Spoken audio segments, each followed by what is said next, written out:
Hello and welcome to Alyssa Jean's Reviews, and welcome to my rewatch review for Star Trek Strange New Worlds Season 1. So I'm doing this in the lead up to the premiere of Strange New Worlds Season 3 on July 17th, 2025. So I'm going to do a rewatch review for Seasons 1 and 2 leading up to the premiere date of Season 3. And the Season 2 rewatch review will be a separate video. This is just focused on Season 1. So I did something similar with Lower Decks. If you know my channel, you may have seen that before. So what I do is I'm going to go through each of the 10 episodes of the first season in order and give my thoughts of it upon my rewatch. And then at the end, I will give my rating out of 10 based on my rewatch. And then I will tell you what my original rating was. In most of these cases, I didn't necessarily remember what my original rating was. I did remember basically what my opinion was, but not my specific number rating. Some of them I definitely did remember, but a lot of them I didn't remember. And I was surprised in a couple of them. So just to break it all down for you, mostly it kind of stays the same. 4 out of the 10 episodes have the exact same rating. An additional 2 episodes went down by just a half a point, which I kind of consider basically still the same. So that's 6 episodes I consider mostly the same. And then I had 3 episodes go down by 1 point or more. And then 1 episode went up. Only 1 went up upon review. After time has gone by, I decided I liked this 1 episode a little bit more than I used to. Some of the other ones, the ones that went down by a point or more, those are ones I didn't like, and then just the years just weren't kind to those episodes. So that's that. Before I jump into it, just want to give a shout out to my old school backdrop. I have this in a separate room. I had been doing it in my living room. But there's all this bang, bang, boom, boom, boom, boom going on outside construction.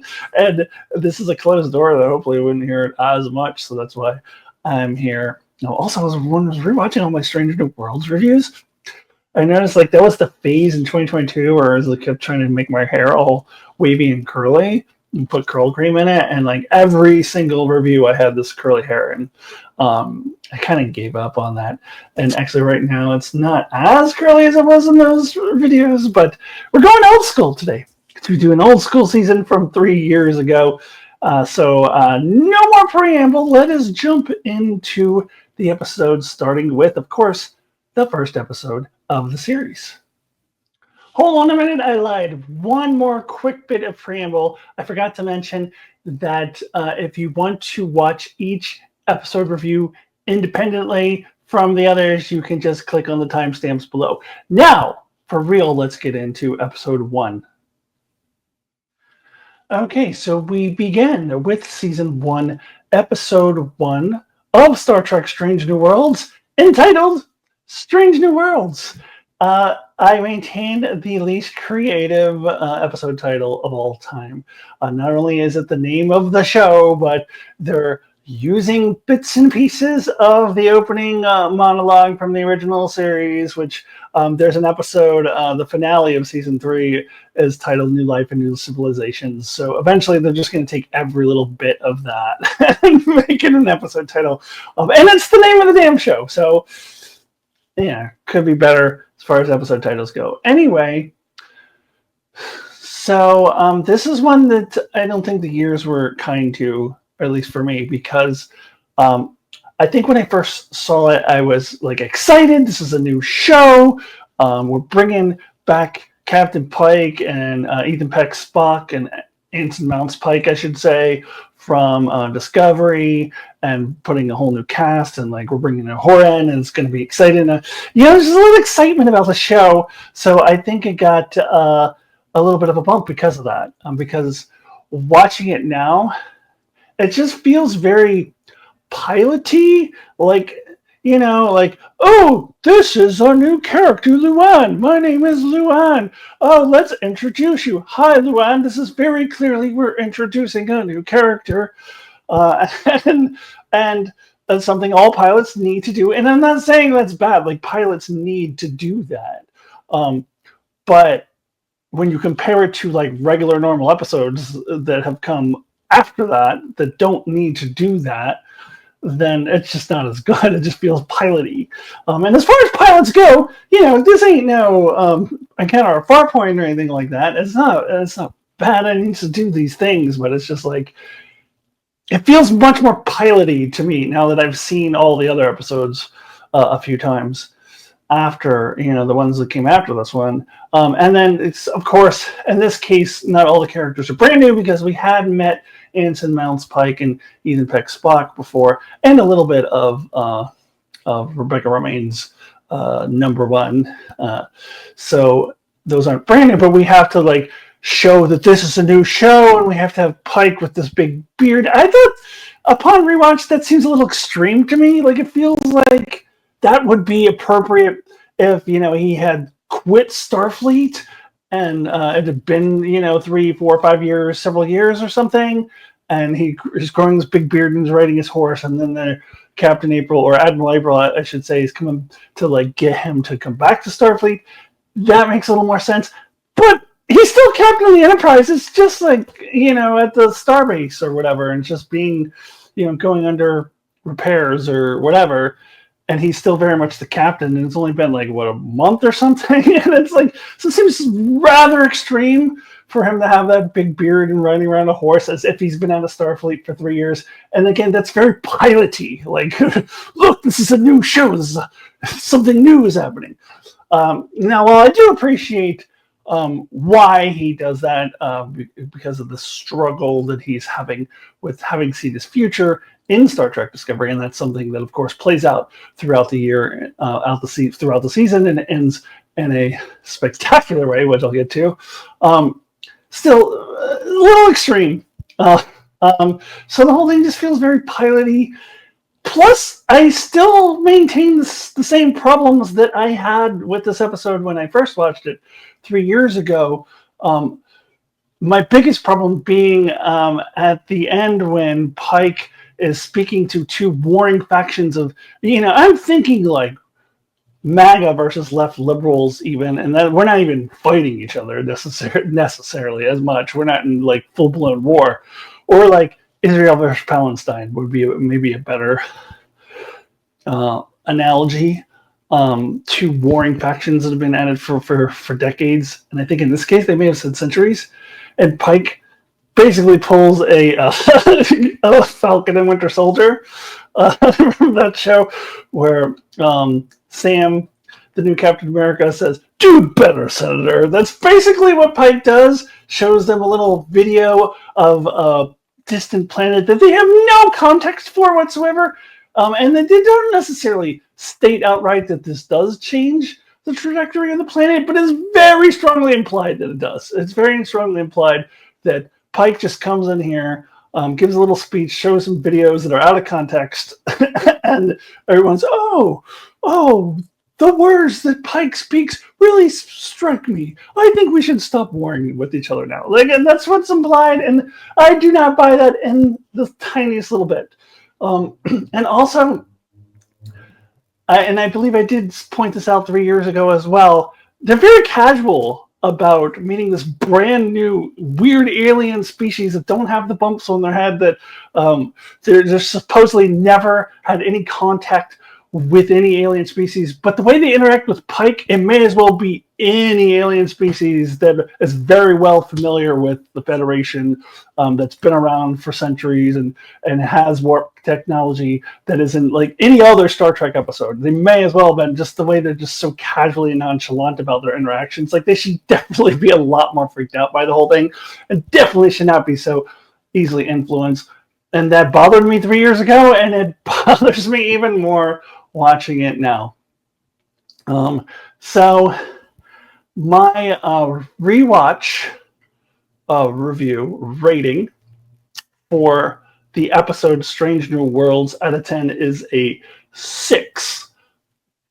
And I know it, I just did all this negativity. I mean, I thought about going to 5, but it's like, that's a little harsh. It's a pilot. Even though, it's very piloty, and if you're comparing it to other episodes, it doesn't stack up. However, it's pilot, so I got to give it some leeway. And as far as pilots go, it's probably in the upper echelon of Star Trek pilots. It's fine. So a 6 makes sense to me. Now, my original rating was an 8, and it surprises me that I gave it that high. I thought for sure I had given it a 7 before, but again, I think it's the excitement and yay, new show, and like I was way too generous to it. I don't think it remotely deserves an 8. I think a 6 is being slightly generous to this episode, giving it a little bit of leeway for it being a pilot. So this is the most that any episode goes down, 2 full points. No other episode goes down this much, but Strange New Worlds. The episode used to be 8, now is a 6. All right, and now we move on to the next episode. All right, now we get to season 1, episode 2, Children of the Comet. So now that we've established this is the setting of the show, this is the Enterprise, this is our new characters, this is the reintroduction of our previous characters, here's a new version of our old characters, Uhura. Here they all are. Now that we've laid that groundwork down in the first episode, episode 2, we can start getting into the character stories, and that's what makes Strange New Worlds such a great show, is that the way that they explore each and every character. Really, any good Star Trek show. Next Generation did an amazing job at this as well.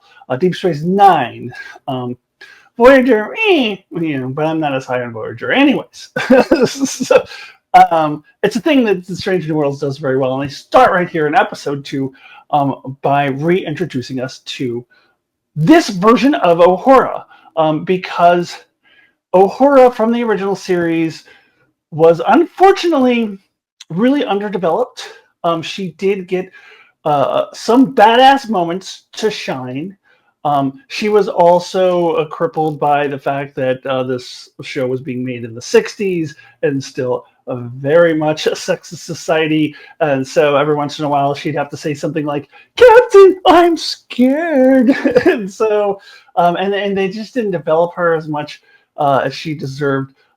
She did have some badass moments, and then in the films, especially Star Trek 3, she's kind of a badass.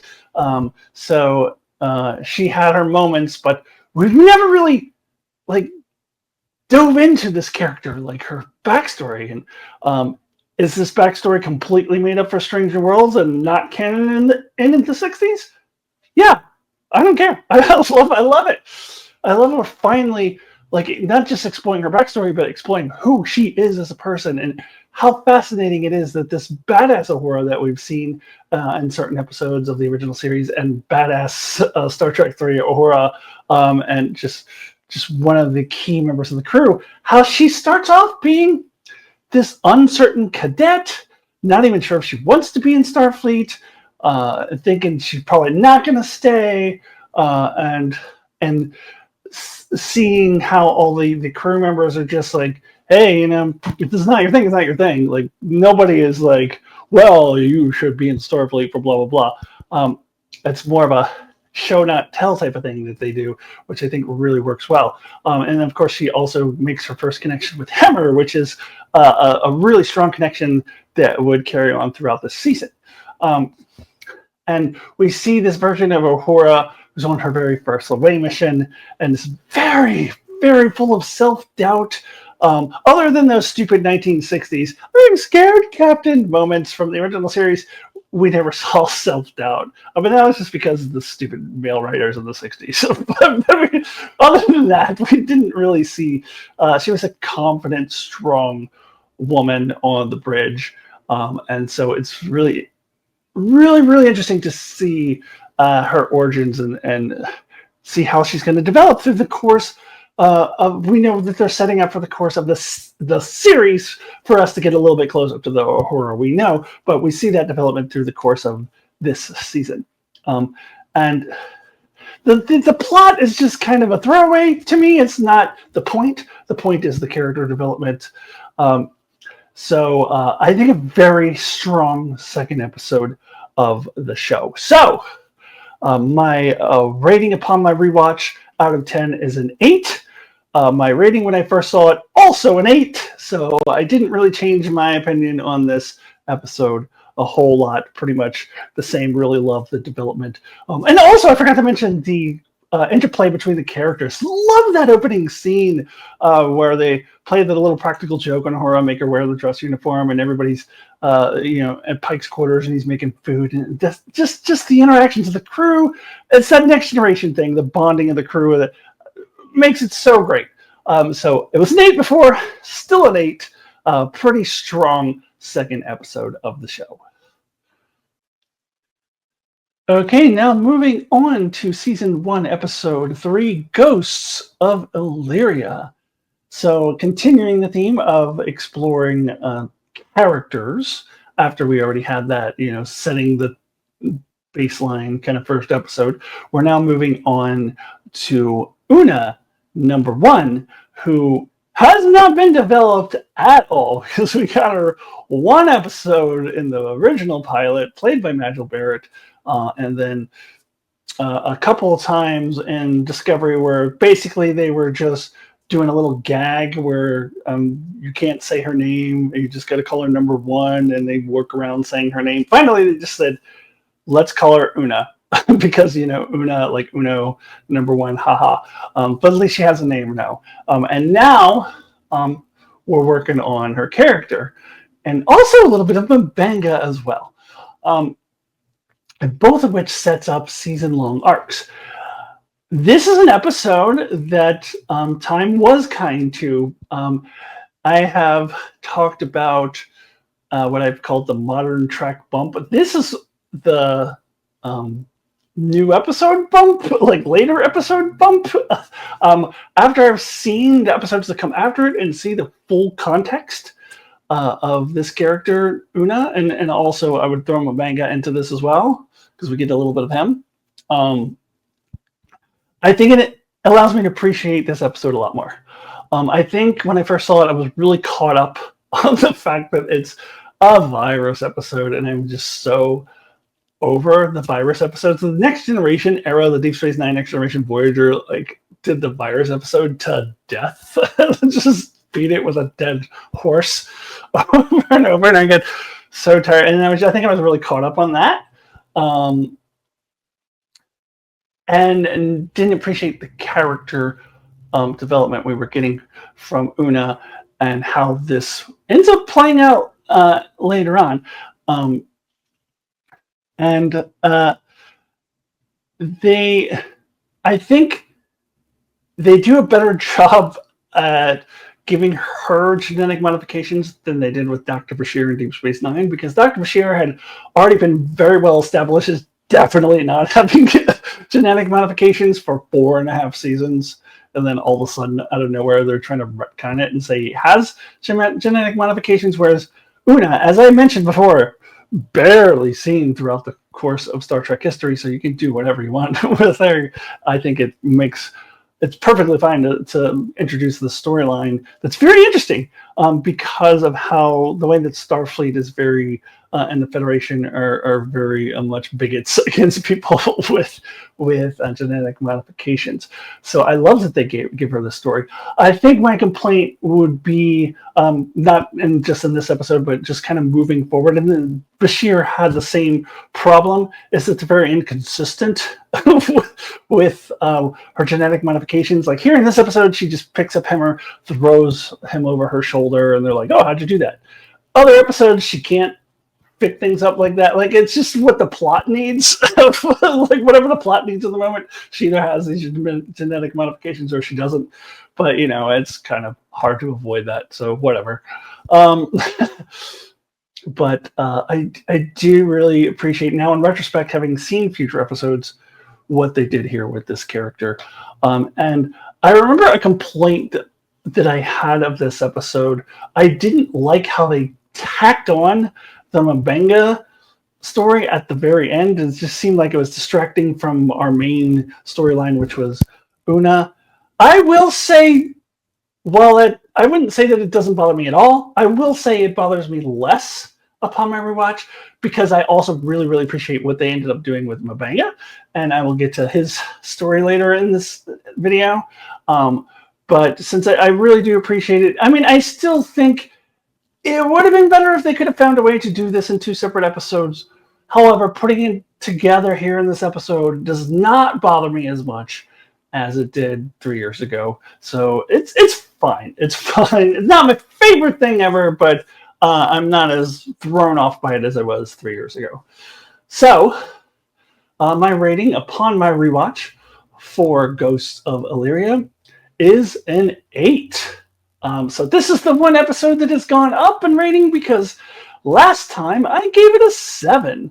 I'm actually surprised that I gave it that high, because I remember being pretty negative on this episode, but I did give it a 7 originally, because of what I now know about these characters, and given the full context. I do appreciate it a lot more, not as bothered as much by the virus episode thing, so I'm bumping it up to an 8, unknowingly, because I didn't remember exactly what I had given it before. So it's gone up from a 7 to an 8. All right, now let's carry on forward with the next episode. And now we get to season 1, episode 4, Momento Mori. So I feel like in the review that I'm about to give, I'm just going to basically say all the same exact things I said 3 years ago. I don't feel that my perspective has changed a whole lot, if at all. I just watched it again and just kind of felt all the same things I'd felt originally. And this is one that I have seen multiple times. Some of these episodes, like the first one, I don't think, like the episode Stranger Worlds, I don't think I had seen that since it premiered 3 years ago. But this one I've definitely watched a handful of times, and it's nothing has really changed. It's still a great episode, still a fantastic episode. For all the reasons, I'm just going to repeat what I've said before, but I just love Pike in this episode. He's just kind of a badass captain, just the way he's able to think on his feet and just come up with these unorthodox solutions that work. And the fact that the crew, like, even though they're a little bit like, really, Captain, they trust him, and that just shows what a good captain he is, because coming up with these crazy unorthodox things, like, everyone's like, okay, you're the captain, like, they trust him. And this also allows for there's a lot of good character interactions, and one of my favorites is when Spock says, like, oh, if we go any further, it will completely destroy the ship. And Pike's like, great idea, Spock. Let's go in further. And Spock is like, that is not what I said. Just a lot of those little wit in our interactions. I think Ortega's has a good episode too, and she's someone who's underutilized. Hopefully we get to see a little bit more of her finally in season 3, other than her just going around saying, I am a pilot, or whatever. Like, that was all we got in season 2. But here she's part of this British crew and part of these interactions. And great. It's just really shows what a strong crew and a strong captain we have. And of course, this is like what people call the submarine episode. I hate that term. Like, I don't care for submarine movies or whatever, but I do like these 2 ships kind of going at it, and like it's just a chess game, like who's going to make what move and who's outsmarting each other. I love that shit. So this is like one of the best episodes that utilizes that kind of storytelling. And here, I really like the Gorn. I think they're effectively used here because we don't see them. We don't see, like, the college mascot from the 60s, nor do we see the just complete rip-offs of aliens and predators that we see later in the season that kind of, I don't know, takes away a little bit of the mystique around them. Here, when we don't see them and it's just kind of this chess match and we're just trying to outmaneuver them and outsmart them, it makes it so much more intense and just scarier. Like I'm legitimately more scared of the Gorn in this episode when I don't see them than I am when they're like, "Rah, we look exactly like the aliens." Ah. So the xenomorphs, is that what they're called? From the Alien franchise. Yeah. So I think it's very effective here. Also, we were introduced to Luann in episode 1. Now we get into her character a lot more. And I love this character. I've come to really love this character a lot. And this is the first episode where we really we dive into her backstory, get into her psyche a little bit, and her interactions with Pike. And we learned a lot about her, not just through her backstory, but just kind of how she is, how she functions, what kind of person she is. Really good stuff. All on the backdrop of this really intense submarine episode, even though I hate that term. So, great episode, fantastic episode. My rating after my rewatch out of 10 is a 9. My original rating, much to my surprise, is a 9.5. I don't feel like my opinion has changed. I don't know. I can't explain the half-point differential. I guess back then, I just felt like giving it a 9.5. Here, I just 100% this is a 9 all the way. I didn't see where the 0.5 was necessary, and yet I don't think my opinion has changed at all. So basically, it's the same thing. It's only gone down half a point. For whatever reason, I gave it a 9.5 before. This time, I gave it a 9. Now, moving forward to episode 5. So now we move on to episode 5 of season 1, which is Spock Amock. And this is another one where I'm probably not going to say a whole lot differently than I said 3 years ago. This is an episode that surprised me in how much it didn't suck. Because having the body swap and just going for the comedy, that is something that is very prone to not work for me. And then we'll get to that season 2 episode. It really does not work for me. But this one is not offensive. It's entertaining even. I did really enjoy the opening sequence that Spock is having this dream and it's really playing off of the original Muck Time episode, and they're even playing that same music. Donut, donut, donut, donut, donut. You get the picture. So I love how Spock calls out the hijinks. We are really heading into some hijinks here. And it's actually usually Spock into Pring's body who says that we're really heading into some hijinks here. This is hijinks territory. And I appreciate that. A lot of times when you call out something, it doesn't necessarily make it better, but here it does. I think that they're drawing attention to just how silly this episode is. It does work for me. And this is the first episode where I really do appreciate the relationship and bond between Spock and T'Pring. And I would argue that there's another episode, a couple episodes later, that is even better for these two characters, although I'm the only one in the universe who thinks that. That's my opinion. But this is pretty strong here.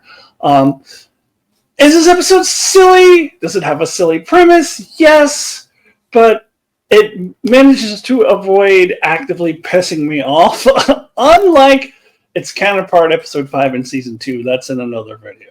So we'll get to that one. So yeah, this episode, it's fine. It's fine. I definitely don't join the chorus of voices, especially like the YouTubers, the particular YouTubers that I watch, are like, "Oh, this is such a delightful episode! It's the greatest episode!" Everyone's welcome to their opinion. To me, it's fine. So my rating after my rewatch is a solid 7. To no one's surprise, including myself, my original rating also a 7. Nothing has really changed about my opinion of this episode, and now we can move on to episode 6. All right, now we can get into season 1, episode 6. Love lift us up where we belong, and eagles fly, and the mountains high. Love. Okay, that's no. I did the same thing when I reviewed this 3 years ago. I just kept singing that song because that's all I can think about when I see this episode title, and the episode title itself is too cumbersome to say. It's a quite frankly pretentious ass episode title. They take the episode title from a line from the episode itself, and I generally think that's not a great idea. That doesn't usually work out well. So if you're summing things up, don't take episode titles from the opening monologue, and don't take episode titles from a line from the show. Actually, if you're going to do one of the two, I'd rather opening monologue. It's just not creative. This is pretentious. Anyways, so if I were to sum this episode up in one singular word after my rewatch, if you were to force me to, you have to sum it up in one word, that would be easy. Boring. This episode is boring, and all of its flaws can be traced back to the fact that it's boring. Because all the flaws in this episode that I'm about to talk about are this episode's failed attempts to try to do something interesting. They try to do something interesting several times and fail, and the episode is boring. I fell asleep during my rewatch. Not for too long, maybe like 5 or 10 minutes, like a little cat nap, and I woke up and should I rewind it? Nah. Yeah, so it's boring, and some of the things that it tries to do to spice things up and make things interesting, we'll start with one of my most the things that I'm most annoyed by is that they do a Captain Kirk on Pike here. They try to do a Kirk on Pike. Now, what does that mean? That can mean a lot of things, but in this particular case, I mean, they do this thing that they used to do in the original series where Kirk runs into some old love of his from the past that we have never seen or heard about before, and yet we are supposed to buy that he has a strong love connection. To be fair, this did work out okay in Star Trek 2, because that is what they did in Star Trek 2. But I'm talking more in the show, the original series show, the episodes. There were several episodes where we had to buy that Kirk had some past love and off screen, and it means nothing to us. And we don't care about this character at all. And that's what they do here with Pike. This romance means absolutely nothing to me. And I think they're trying to use it to make the ending even more powerful. That, Pike is really turned off by this person that he's madly in love with, but it doesn't work that way at all. She's just kind of a horrible person, and I never bought that they had any kind of bond whatsoever because it was all off screen. They did a Kirk. So that's one thing they try to do to make it interesting. Another thing is they try to have this twist. Ooh, no, they're not really thinking that this kid is like their king. They're going to murder him. I kind of pretty much could have told you that. Like, I'm trying to remember precisely my frame of mind when I first saw this episode. And if I remember correctly, I believe that I didn't specifically predict what was really happening, but it was very clear to me that something was happening that wasn't as it appears. Because I've seen many Star Trek episodes that do this, where they show the seemingly innocent society, but there's this dark layer underneath. There's something really sinister happening behind the scenes, and like I pretty much expected it. So this twist, very unimpressed with it. And then the other thing that they try to do to make this interesting is this moral dilemma. And I do specifically remember talking about this in my original review, how at the end, once the truth is revealed, that lady, whatever her name is just like, well, is this any different from what your society does? Like starving children and basically killing them over long periods of time. At least here we're being honest. And I said then, and I maintain this, why would Pike not say, are you talking about our past? Because we're the Utopian Federation and we don't do that. Like, this is supposed to be a Utopian Federation where there is no poverty and starvation, supposedly. So why does he not call her out for that?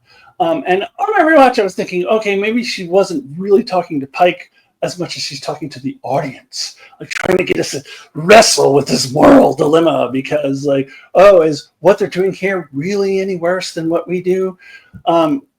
No, but here's the thing. That what we do now, neglecting our children and our society, and have all these starving children, whatever, the horrible things that we do, and don't have them have health care and don't take care of them. That's horrible. I hate that. I think that's evil. That's terrible, and it's one of the things that we need to change about our society. So comparing you murdering a child to that doesn't make it good. You're comparing one horrible thing to another horrible thing. Where's the moral dilemma there?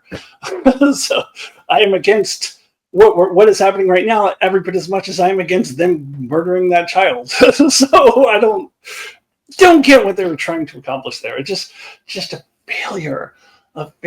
And this episode also fails to develop any of the new characters. There's no world building really, and I do recall saying this before, and I'll say it again, that if they just took the stupid romance out of it, that maybe they could have used that time and energy toward doing some sort of world building, so I give a shit about any of these characters, or give a shit about this planet, or give a shit about this episode, which I do not. So my rating upon a rewatch for Love Left Us Up Where We Belong is a 4.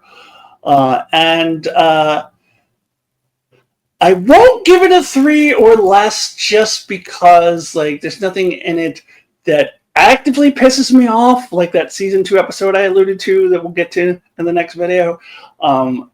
So it can be a 4, but 4 is not good. This is not a good episode. My original rating was a 5. So I was just in a generous mood that day or something. I think I was kinder to these episodes when they were new. And as they sit with me for a couple years, it's just, I'm just not as kind to them. So though I originally gave it a 5, right now a 4 feels a lot more appropriate. And now we can move on to episode 7. All right, now we get to move on to season 1, episode 7, The Serene Squall. So this is an episode that I clearly remember that I liked it a lot more than the average Trekkie. I didn't find a lot of people that outright hated it. Maybe a few people here and there. I think most people just thought it was like, yeah, this is fine. But I loved it. And I was curious to see if I would still feel that way about it, because it's been a few years. I think I saw it, multiple times back in the day, 3 years ago, but I haven't seen it in a little while, so I was curious to see if it would hold up for me. Also curious to see if I still found Captain Angel as friggin' hot as I did, like just so sexy in this like really uniquely queer way. And I remember like getting obsessed over the actress for a little bit, and loving the fact that she is trans, she, they pronouns, but ain't telling you, or they male at birth or female at birth, none of your fucking business. Like, I love that. She's hot. So I still feel that way about her, though I noticed, and I don't remember if I picked up on this the first time, 3 years ago, but I do feel like she works so much better as a pirate. Like once she finally reveals herself as this like just silly, playful, kind of evil, like pirate making quips and fucking with Spock, that she's much more comfortable in her skin. I think the actress is. I feel like she's a little stiff at times in the beginning of the episode where she's pretending to be this, what was she, a scientist, doctor, or whatever. I think that once she reveals who she really is, then it's just really pops on the screen, and everything really works well. As I was saying that, I paused for a second because I was thinking, oh, that's like a trans metaphor. Once she reveals who she is, everything just works out so much better.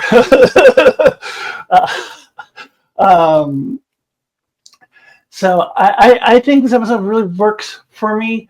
This is the episode I was referring to where I do think that the Spock and T'Pring dynamics are better than they were in the silly body swapping episode, and I know that's just me, but I love this little dilemma that they set up here, where T'Pring has no choice because she's bonded to Spock to take him, so he pretends to, be in love with Nurse Chapel. Of course, we find out he's not pretending, blah, blah, blah. It's kind of setting up for what's coming in season 2, but whatever. I really liked how that worked. And I think this is where Spock is first getting a little inkling that he may actually have a little bit of feelings for Nurse Chapel, and I'll get to that whole thing in season 2. I wasn't the hugest fan of it, but but we'll see if I'm any higher on it once I rewatch season 2. Anyways, the dynamics between Spock and T'Pring really work here, and the dynamics between Spock and Captain Angel are awesome. This is why I really love this character. I know that some people think she's like mustache twirly or whatever. I strongly disagree with that because of the way she's kind of antagonistic towards Spock, but also there's part of her that genuinely seems to actually care about him a little bit, and I think that is because she's in love with his brother, married to his brother, and has heard about him. So I think that comes through, and the way that she sort of is antagonistic, but at the same time, part of her does really seem to want Spock to do better. And really does want Spock to improve himself. That's really good, and it really works well. There's a lot of things that are kind of subtle and underlying here that work really well for me. Now, as far as the subplot with Pike and everyone else on the pirate ship, I do remember thinking that, okay, this is a bit silly, but I'm okay with it. I couldn't remember specifically what happened. So watching it here, I actually don't think it is quite as silly as I was thinking it would be. It is a bit silly, and I'm still okay with it. I think it works. I did chuckle at the end when they were like, they had control of the ship. They're like, oh, we may have taken control a little prematurely. Could you get us out of here now? That all works for me. This is where Star Trek being silly works for me. And to me, this is better than Spock Amock. And I don't know, I feel like I'm one of the few people, at least when this episode came out, who felt that way. But the strong episode, it still is a strong episode. So my rating upon rewatch, I don't know. I was feeling strong 8.5 vibes from this. Like maybe not quite a 9, but a still strong episode. So I gave it an 8.5. I was convinced that I had also given it an 8.5 3 years ago. Turns out I gave it a 9 3 years ago. So this is another one that drops off half a point. But potato, like, I don't know. I could have gone 9. I could have gone 8.5 3 years ago. It's whatever. It's close. I just wasn't feeling 9 just today when I was giving the rating. But I was feeling 9 3 years ago. But, 3 more years, I'd give it a 9 again. Whatever. But 8.5 right now, 9 3 years ago. Whatever. Great episode. Love it. I don't care what anyone else says about it. Now we can move on to the next episode. Okay, before I get into the next episode, I want to just acknowledge the fact that you might notice the lighting is a little different. And that's just because after I recorded episode 7, I left for a little while and then came back, and now it's dark outside. So that's the difference. Anyways, so we now move on to season 1, episode 8, the Elysian Kingdom. So there are only 2 people that I am aware of who understand the true greatness of this episode, who actually really get this episode. Myself being one, and the other being my sibling Mark over on Enchantment of Eternity. We don't agree on everything, but we do agree on this, that this is an underrated, underappreciated episode. And I tease a lot because a lot of my subscribers, whenever I do live chats, they come into the chat and just hate on this episode. And you all are objectively wrong. This is a great episode. I tease, of course. You're not objectively wrong. It's opinion. But watching it in this rewatch, watching all the episodes back to back, I was thinking, trying to put myself in the place of people who don't like this episode, and I think that maybe one explanation could be is that at this point in the season, maybe you're over the silliness. 3 out of the last 4 episodes have been silly, at least to some capacity. I would say the Serene Squall is not 100% silly, but that Pike storyline certainly was. And I would argue this episode is not 100% silly either, but I will get into that in just a minute. But yeah, you had the Spock episode, and then you had the one serious episode, which I hated, the Love Lift Us Up to Where We Belong. I don't even know what that's actually called now. That episode, Lift Us Up When We're Suffering or whatever. That's the one serious episode. And then you have Serene Squall, certainly elements of silliness, even if it's not flat out silly. And then this. So you get to this one, you're like, okay, enough of the silliness. I get that. What I don't agree with, and where I will say someone is objectively wrong, is that I have heard, and I don't remember who specifically said this, but I have heard comparisons between this episode and the Next Generation episode, Cupid, which is notoriously not a great episode, and I don't love that one either. I think it's a little too ridiculous as well. But I will say, if you think this episode is equivalent to Cupid, you are objectively wrong. Because what this episode has, and what you're apparently missing if you're making that comparison, this episode has heart, and it has a real, true character story, and one that has been developing through the course of an entire season and culminates in this episode. Cupid does not have that. It has some silly sequel love story between Picard and Vosh, which never was really a great romance to begin with. It's supposed to be like the romancing the stone sort of thing. For those of you who are Gen X and know what that reference is, like that was the original episode that Picard and Vosh were in. It was a romancing the stone sort of thing where they argue and bicker with each other, but they're supposed to have this chemistry. It never really worked. So just rehashing that just didn't work. And there was no revelations about Picard. There was no long-term character story that built up. They were trying to do that by saying, "Oh, Picard is a very private man," but it didn't work.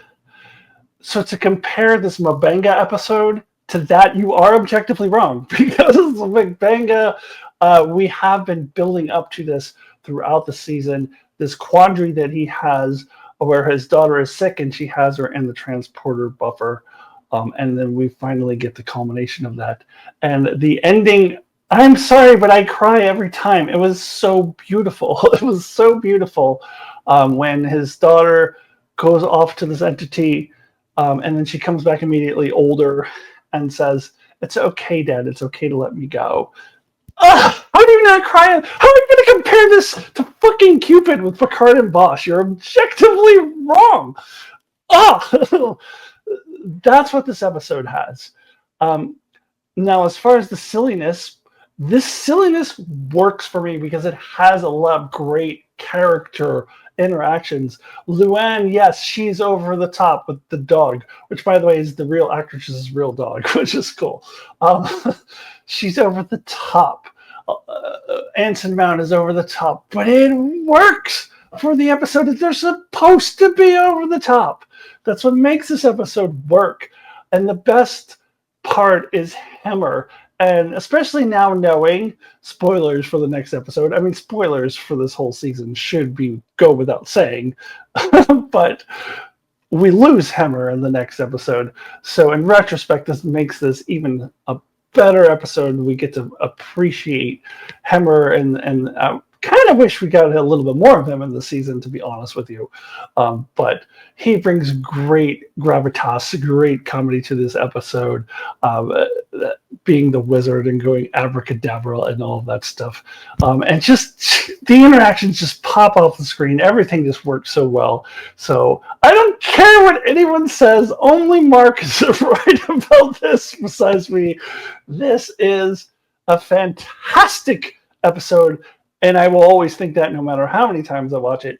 So I'll go through the ratings quickly. My original, well, I'll start with my new rating, which is a 9. My original, also a 9. My opinion has not wavered one tiny iota. Still a fantastic, lovely, beautiful, and funny episode, no matter what anyone else thinks. So now we can move on to an episode that not so great. All right, now we move on to season 1, episode 9, All Those Who Wander, which I have also referred to as Aliens S's. That is a reference to a Saturday Night Live sketch from the 80s where Sigourney Weaver was the host, and it was shortly after the movie Aliens came out, and they did a parody of Aliens, and they called it Aliens S's, because it's a plural. You get it. Anyways, so I call it that because it is the plot of the movie Aliens. It even has the little girl in it. It's the same fucking plot. I don't even get how people let this episode get away with that. It's the same plot. And I'm sorry, you can make the Gorn look similar to the xenomorphs from the Aliens movie if you must, but giving them the attribute of reproducing by having their eggs go into other people and the aliens come out of their belly, that was a bridge too far. That, I mean, come on, come up with your own shit. That's really, really disappointing for Star Trek.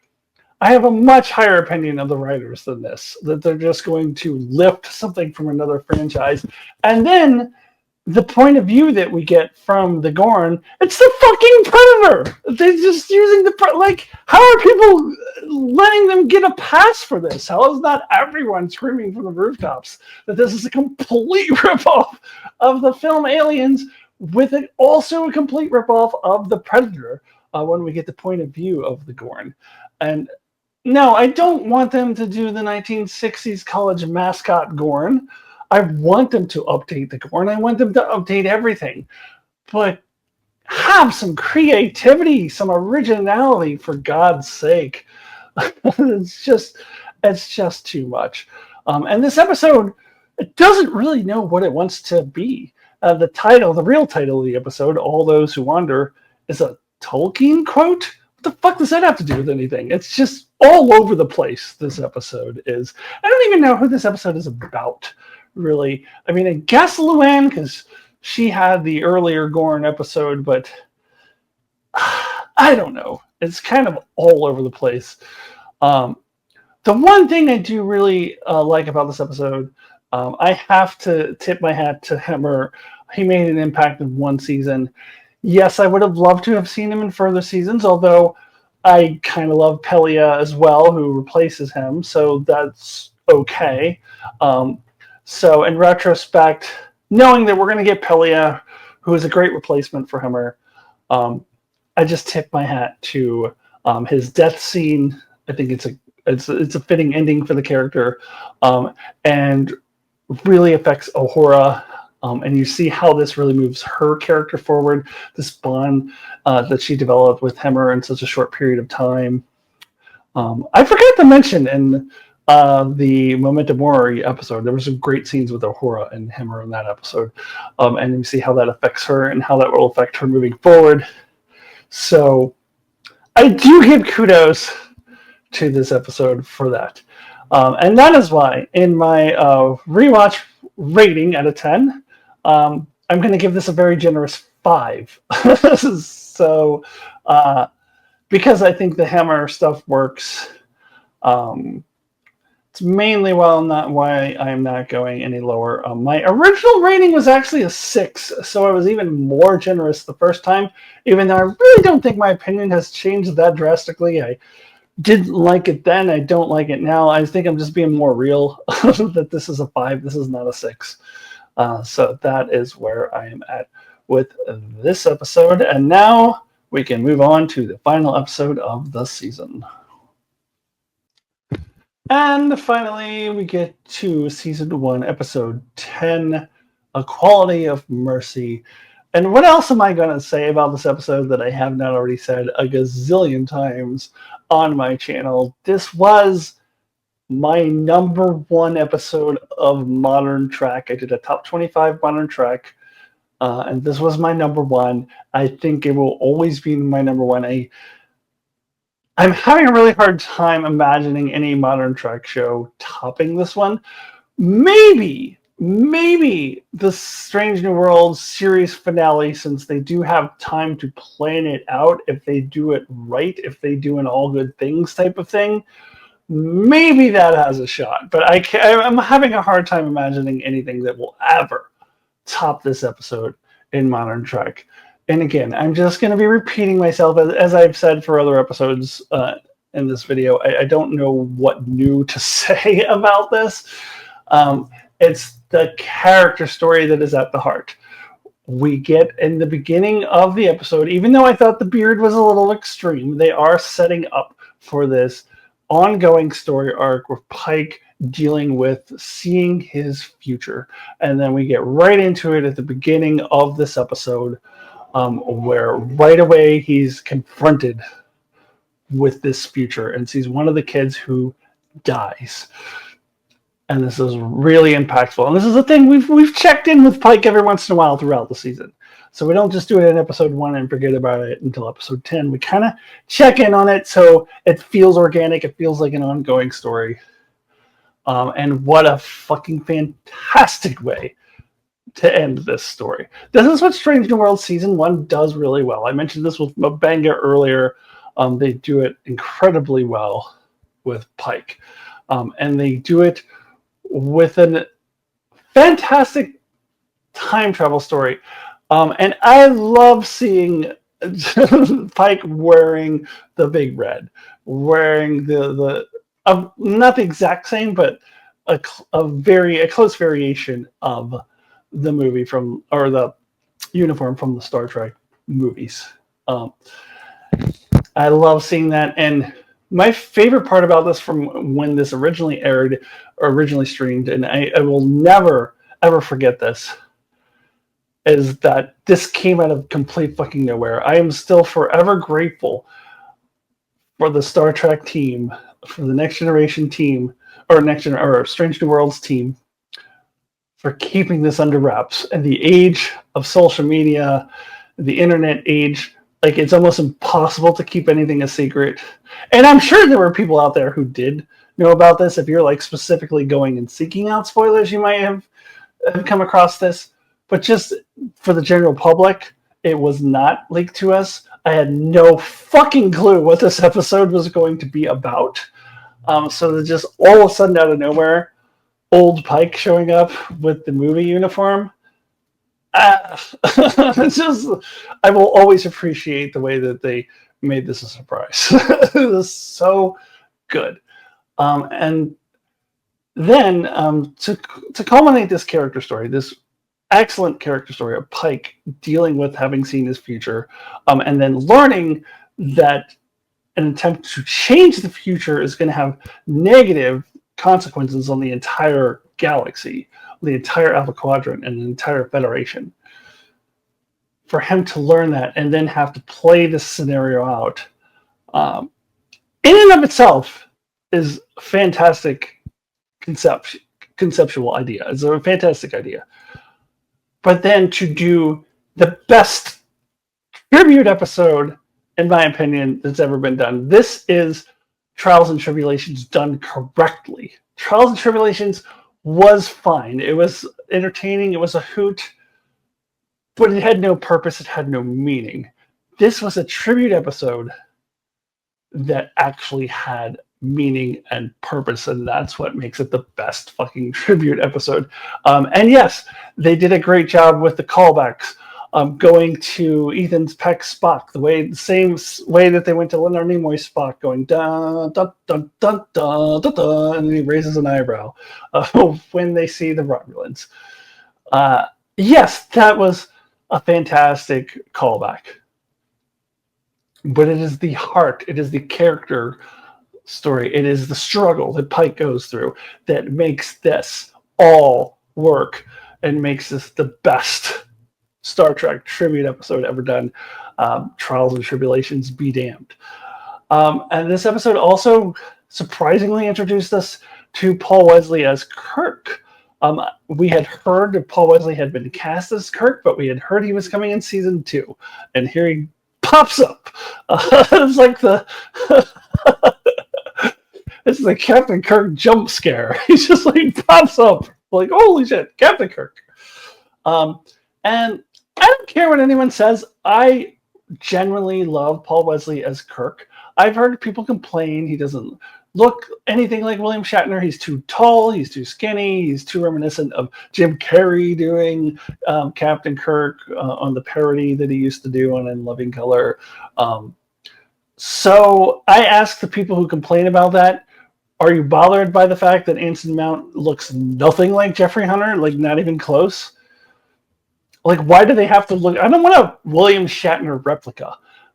I want an actor who is going to bring his own self, his own version of Kirk to the table and have it still feel like Kirk. And that's what Paul Wesley does. And that's what Christopher Pine does not do. I'm sorry, but Christopher Pine is not fucking Kirk. He's Christopher Pine. He's Chris Pine. Chris Pine plays the same damn character in every movie he's in, including the Star Trek movies. He's not playing Captain Kirk. He's playing Chris Pine. Paul Wesley, for whatever you think of what he looks like and how he talks, is Captain Kirk. He's his own version of Captain Kirk. And he does do a little bit of the William Shatner inflections, voice inflections, very subtly. He just doesn't go over the top. He's not going to go and do the Jim Carrey impression like, oh, and William Shatner, Captain Kirk. I mean, that would be ridiculous.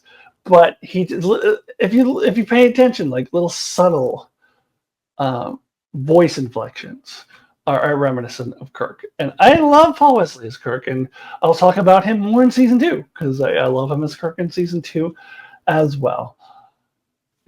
So, anyways, just putting this all together, this is the best episode in Modern Trek. I mean, I guess I can tell you my ratings. It's no surprise. My rewatch rating is a 10. My original rating, also a 10. The best. And that does it for my season 1 review.